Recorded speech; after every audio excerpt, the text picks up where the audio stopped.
আমি প্রায় 2 বছর জেল থেকে যখন বের হয়েছি তখন আমি হাসপাতালে অসুস্থ।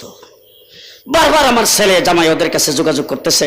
তখনকার সময়ের যিনি স্বরাষ্ট্রমন্ত্রী ছিলেন, হুজুরকে তাড়াতাড়ি নিয়ে আসেন, দেখা করতে হবে। সচিবালয়ে গেলাম, অ্যাম্বুলেন্স যাওয়ার পরে আমাকে একটা ভিতরের রুমে নিয়ে বসাইলেন।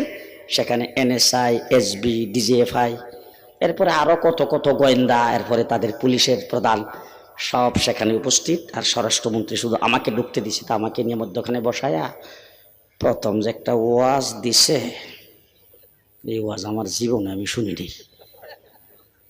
প্রথম কথাটাই, এত বড় একটা ধার্মিক মহিলা পাইবেন কোথায়?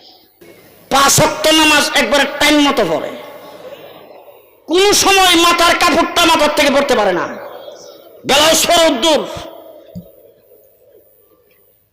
তাহাজ্জুদ কোনদিন কাজা করে না,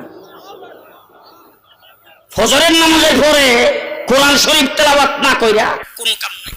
যেই ব্যক্তিরা ফজরের নামাজের পরে কোরআন শরীফ না পড়া কোনো কাজ করে না, যিনি তাহাজ্জুদ পড়েন, গণভবন দখল করার পরে মদের বোতল পাওয়া গেছে, নামাজের মুসল্লার কোরআন শরীফ পাওয়া যায় না।